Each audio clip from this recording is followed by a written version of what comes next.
Cambridge Practice Tests for IELTS 1 by Vanessa Jakeman and Claire McDowell. Published by Cambridge University Press, 1996. This recording is copyright. Cassette 1, Side 1. Practice Test 1. You will hear a number of different recordings and you will have to answer questions on what you hear. There will be time for you to read the instructions and questions, and you will have a chance to check your work. All the recordings will be played once only. The test is in 4 sections. Write all your answers in the listening question booklet.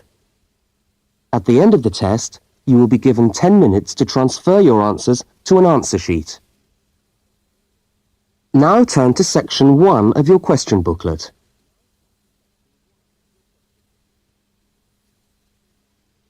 Section 1. You will hear a telephone conversation between a woman and a police officer. First, look at questions 1 to 5. For each of the questions, 4 alternatives are given.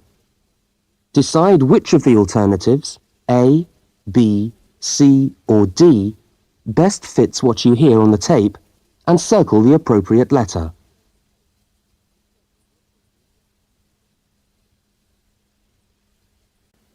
Now we shall begin. You should answer the questions as you listen, because you will not hear the recording a second time. Now listen carefully to the first part of the conversation and answer questions 1 to 5.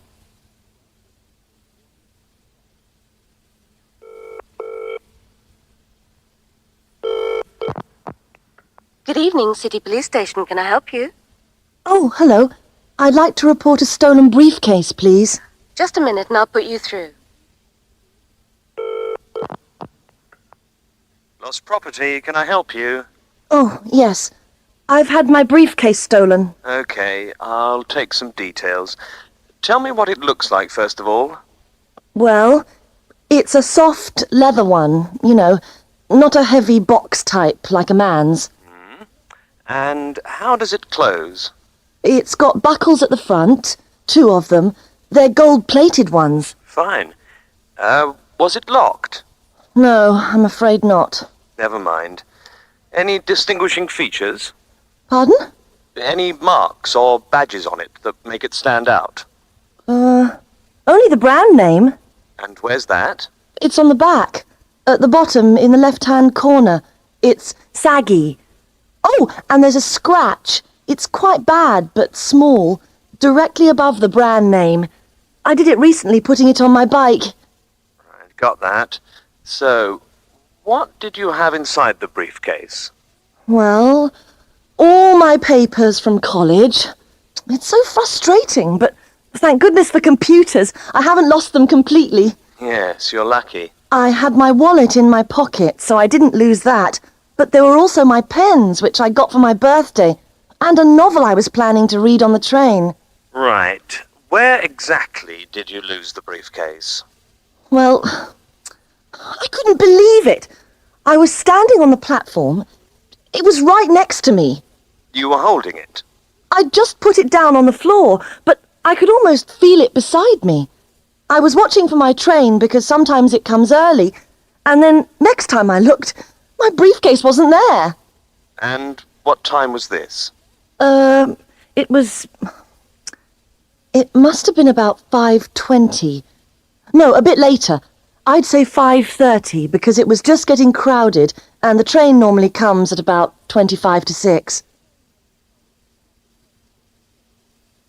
Before they continue their conversation, look at questions 6 to 10.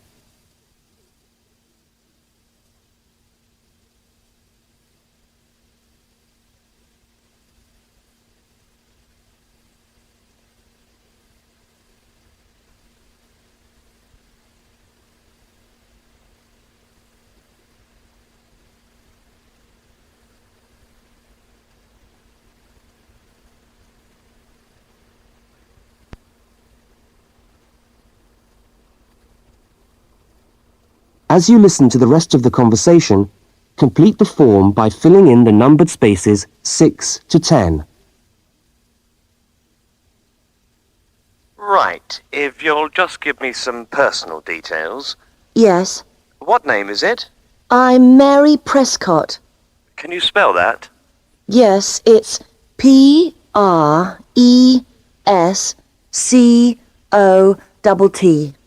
And your address? Flat 2, 41 Fountain Road, Canterbury. Fountain Road. Yes, number 41. And have you got a contact telephone number?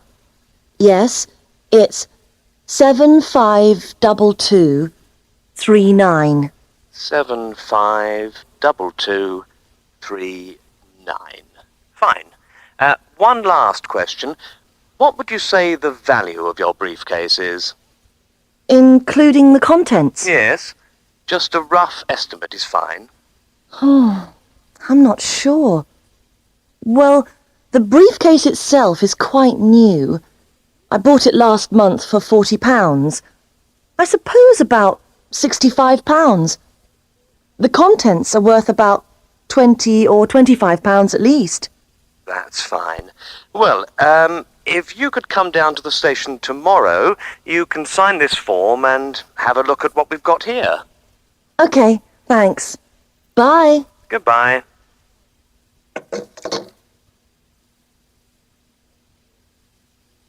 That is the end of section 1. You now have half a minute to check your answers.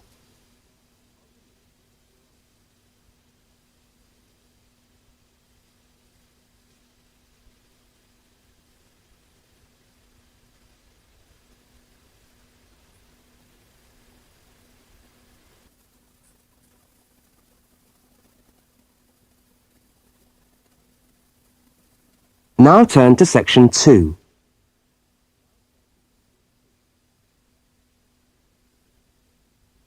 Section 2.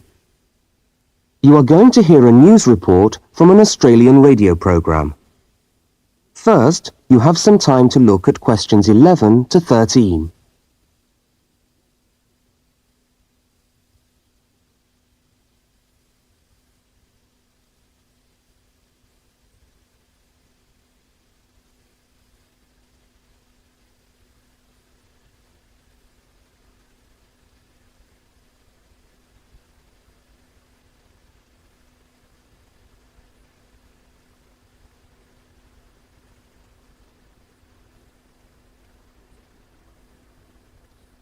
Now listen to the news headlines and tick the 3 other items which are mentioned.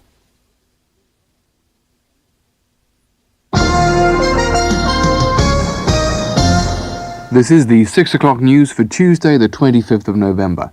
And first, the headlines. The Prime Minister has promised to help the drought-stricken farmers in the northern part of the country who haven't seen rain for nearly 2 years. And in Sydney, a group of school children are successfully rescued from a plane which landed in the sea shortly after takeoff. Transport workers are on strike in Melbourne over a pay claim, and the strike looks set to spread to other states. And on a fashionable note, there's to be a new look for the staff of Qantas, Australia's national airline. Now you have some time to look at questions 14 to 21.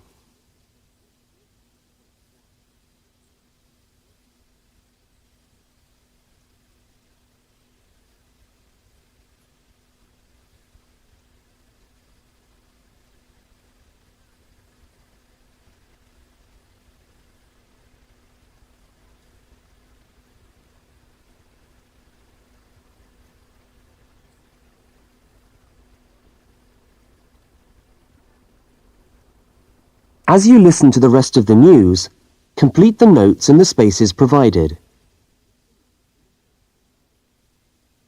The Prime Minister has pledged today that he will make $250 million available to help the drought-stricken farmers who have not seen rain for years get through the next 5 years. Money that was to have been spent on the restructuring of Sydney's road system has been reallocated to what the Prime Minister described as a more worthy cause. Farmers are to receive financial assistance to help see them through the worst drought in over 50 years. Many farmers feel that while the money is welcome, it has come too late to save them and their farms from financial ruin, and are angry that the government did not act sooner.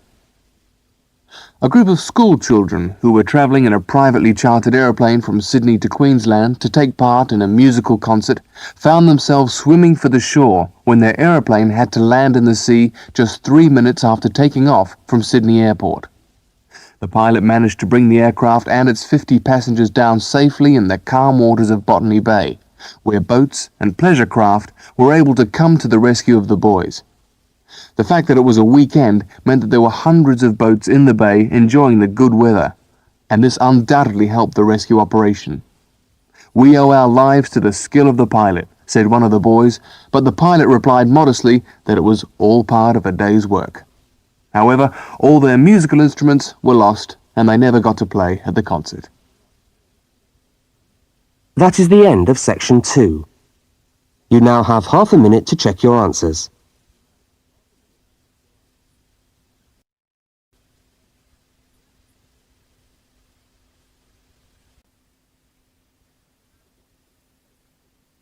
Now turn to section 3.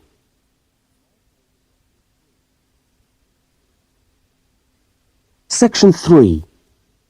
In this section, you will hear a conversation between a university student and a university lecturer. Look at questions 22 to 25. For each of the questions, 4 alternatives are given. Decide which of the alternatives best fits what you hear on the tape and circle the appropriate letter.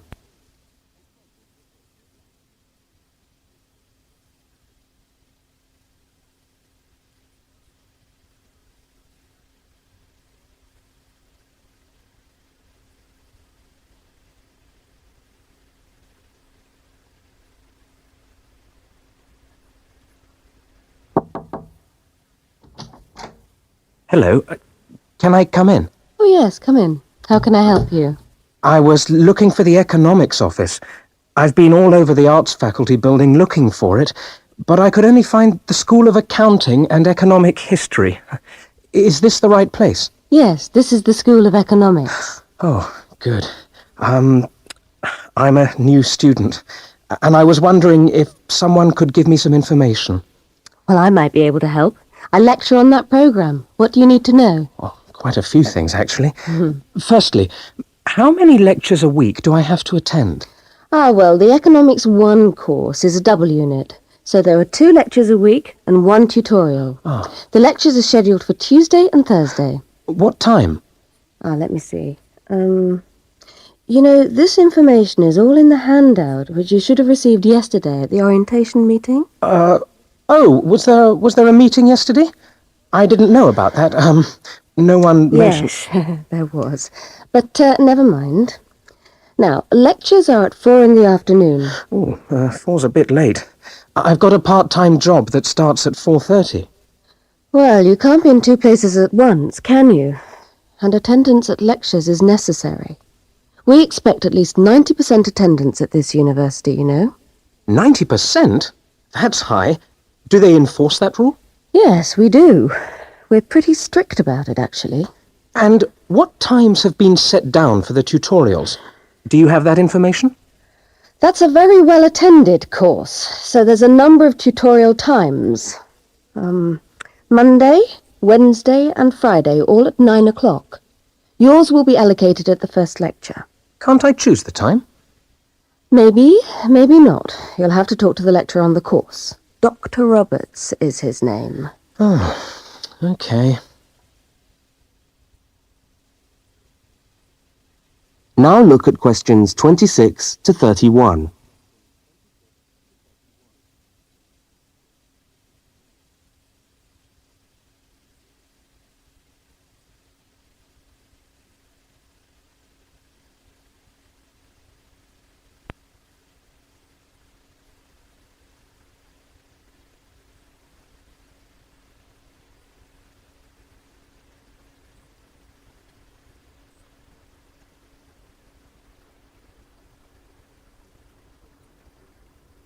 As the conversation continues, complete the notes in the spaces provided. Anything else I can help you with while you're here? Well, yes, actually. Do you know what the course requirements are? I mean, how much work is expected for this course? Well, you have to complete a tutorial paper.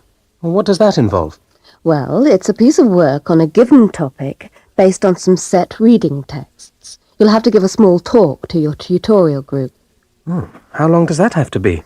Oh, about 25 minutes usually. I have to talk for 25 minutes? Yes, that's right. And then you have to write up your piece of work and give it to the lecturer to be marked. Right. And is that all? No, you also have to complete a 3,000-word essay on a topic. Can I choose the topic? Yes, usually you can. Right. That shouldn't be too bad. And in addition to that, there is an exam. An exam? What sort of exam? Well, it's an open book exam. Does that mean I can have the textbook with me during the exam? Yes, that's right. And can you give me any idea about the content of the first year of economics, so that I can get into some reading? Well, you'll be getting the reading list next week when lectures start. All the books are in the library. Yes, but won't everyone else take them out as soon as they get the reading list too? Well, yes, they might.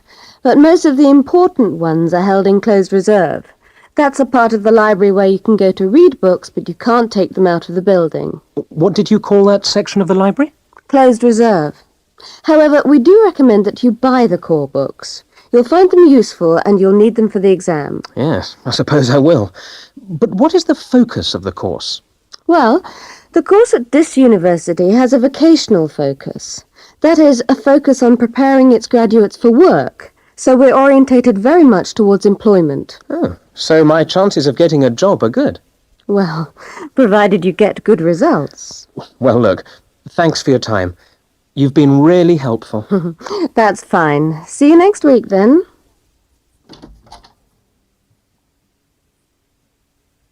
That is the end of section 3. You now have half a minute to check your answers.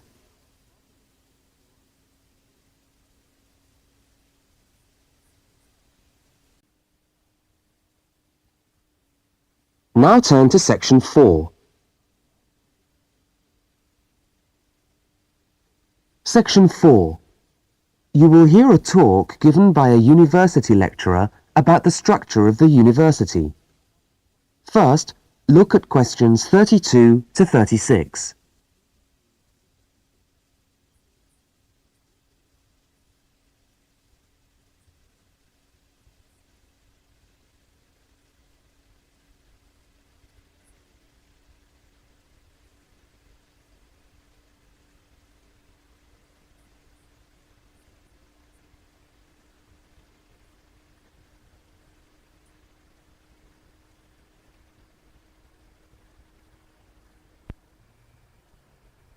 Now listen and answer questions 32 to 36. This is the main of the university. It's always the lecture. Good morning and welcome to the University of Westlands. My name is Marcia Mayhew and I'm the coordinator of the Bachelor of Social Science degree. This morning I'd like to tell you about the structure of the university and about some of the requirements of the degree that you're about to enter. The Bachelor of Social Science is in one faculty within the university. That is the faculty where I work, known as Arts and Social Sciences. Here on this campus we also have the faculties of Architecture, Law and Science and Technology, among others. It's important to know something about the structure of the faculty because as you go through your course, you may need to call on members of the staff to help you. At the top of the faculty, we have a dean, and below the dean, we have 3 divisions.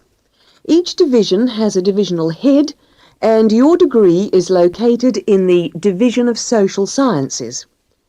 Within each of the divisions, there are the departments, and each of these offers the different degrees. For instance, 2 of the departments which offer the major subjects for your award are sociology and psychology.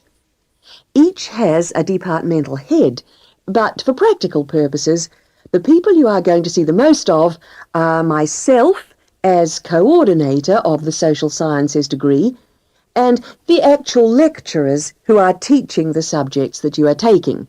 For instance, in the first semester, You'll be doing 4 subjects: psychology, sociology, history and economics.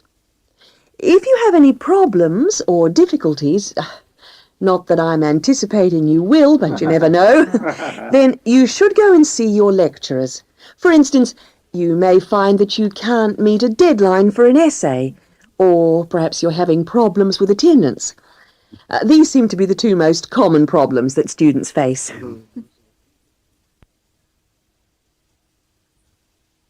Now look at questions 37 to 41.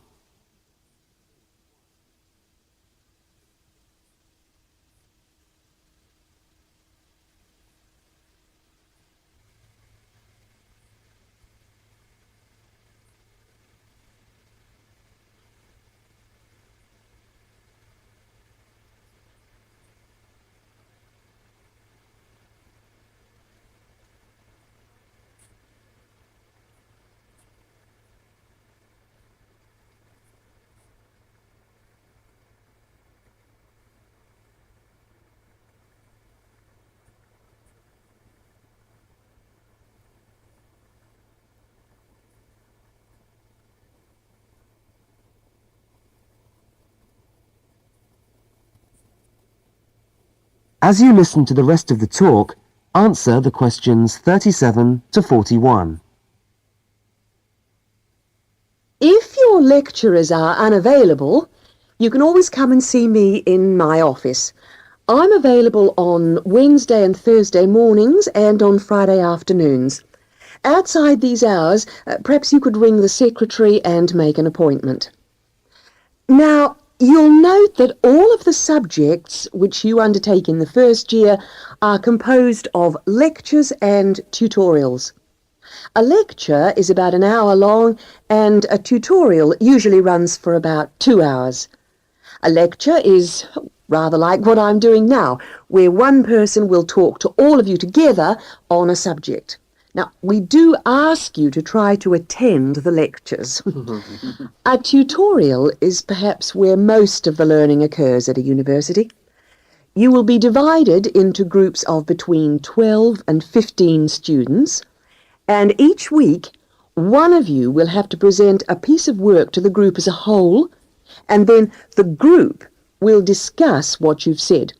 It's this discussion, this exchange of ideas, which really constitutes the basis of university learning, in my view. Listening to lectures in many ways is just giving you information that you could access for yourself in the library. But the discussion at the tutorial is very important. This doesn't mean that you shouldn't go to the lectures, though. Other factors to be particularly concerned about are the structure of essays and delivery of written material. And in particular, I would like to mention the question of plagiarism. Plagiarism is taking other people's work without acknowledging it. That is, without saying where it comes from. Now, of course, all essays are based on research done by other people, but you must remember to attribute the work to the original writer. And while it's a good idea to work with other people, don't hand in work which is exactly the same as your friend's work, because we will notice. If you don't acknowledge the source of your information, then you run the risk of failing the subject, or in very serious cases, you might be denied entry to the university. Last but not least, stay in touch with us. If things are getting you down, don't go and hide. Come and talk to us about it. That's what we're here for. Right. Thank you very much for coming along today.